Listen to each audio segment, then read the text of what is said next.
Just another day that the Lord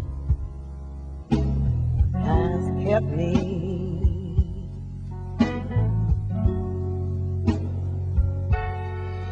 Just another day that the Lord has kept me.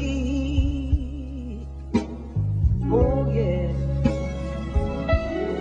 He has kept me from all sin and evil. He said, since the shrine were the protectors of the child. Are the protectors of the child. Okay, what spiritual doctrine did they adhere to? Were they mystics or were they just soldiers? Or did they have a spiritual doctrine? Or discipline, should I say? Some of the original Shriners belonged to what they referred to as the Khalwati order of the Mutasawwif or Sufis. And they were from the Masjid al-Ali, which in English becomes the Temple of Ali. And that was in Sharq al-Awsat or Saudi Arabia. Years ago, the family of the Prophet Muhammad called Ahl al-Bayt. So they had a mystical order of Sufis. Now, when you go back to the Torah or the Old Testament, you find out that these men are referred to as the Essenes. When you go back to Persia, amongst the Farsiya, or they become known as the Magus or the Magi. So they always did have a secret doctrine. And their secret doctrine you find in the books of Job. You'll find in the books of Job 9, especially because they're talking about the constellations of the stars. And they use 4 major stars there. They use the Orion star constellation called Kisiel. They use Arcturus, Pleiades, and then they use Mezarus. And the word Mezarus translates as the 12 signs of the zodiac. You follow? So the original travelers across the desert would use the stars as our guide to lead us from oasis to oasis, to town, to village to village. And so they did have a doctrine. That doctrine has been borrowed by the Greeks and Latin and watered down, became known as astrology and zodiac today. But they did have a doctrine, the Magus. In fact, Jesus' son, Simeon Bar Jesus, as meant found in Acts, he was also a part of the order. And they called him a Magus if you read the books of Acts, right? Because he belonged to the brotherhood. When Miriam or Mary was about to deliver, she had 3 men. Each of those men were leading a company of 15 men when you do research. Into Egypt, you get the story from the Coptic church, because the brother of Jesus called James, his real name was Yaqub, took the real teachings of Jesus into Egypt and back to the village where Mary was when he was a child, amongst the Hendendawa or the Biga people. When you go back and study that, you find things that they didn't record, or that the Nicaeans or those councilmen of Nicene took out of the Bible, took out certain books. And that's why if you look at the Catholic Bible and then look at the King James Version of the Bible, you'll find the King James Version only has 66 books and the Catholic Bible has 72 books. And this is today, because the Catholic Bible was the original Bible, because the Roman Catholics, because Constantine was the first Roman to convert to Christianity. And the Bibles that people are holding today, like we use, the King James Version was taken from the Tinsdale Version, which was taken from the Wycliffe Version, which was done in German before it was even brought to English.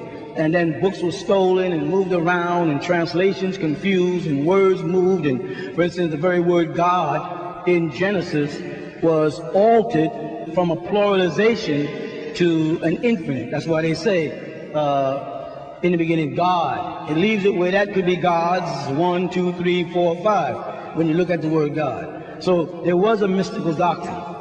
There were secrets that were kept and protected. Certain things that the brotherhood protected, right? About the family of Jesus, about the crucifixion of Jesus, about the life and whereabouts of Mary after Jesus. Jesus had what we refer to as sacred disciples, like Joseph of Arimathea and Nicodemus, and these individuals belonged to a sacred brotherhood, of which Lazarus was initiated in. Okay, just to jump around a little. So we do have the wise men who were from Persian chapter that came over to see the child that was born, actually to protect him. If you really read the Bible close, had not the wise men got there and told Joseph and Mary what to do, then Jesus might have died before he got baptized and received the power of God. Because the reality is that if Jesus had to leave Jerusalem and go to Egypt because Herod wanted to kill him,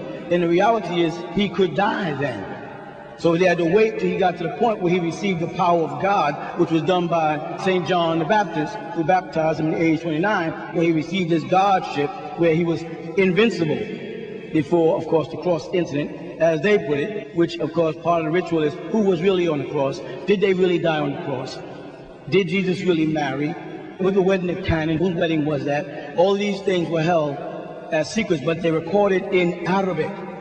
It wasn't put in other languages, and that's because Arabic preceded Hebrew, contrary to what most people believe. If you anybody has a Bible and they open the books of Genesis to the 10th chapter, where they start giving you the genealogy coming down from Noah and them, you'll find that a person called Ashur was before a person called Aram.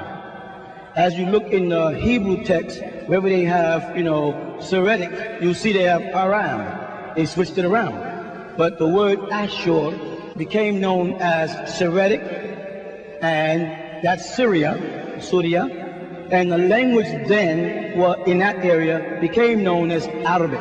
Let me make it clear. There's no such language, Arabic. Became known as Arabic because the word Arabic in Arabic, Arabiya, merely means to ara, to roam from place to place.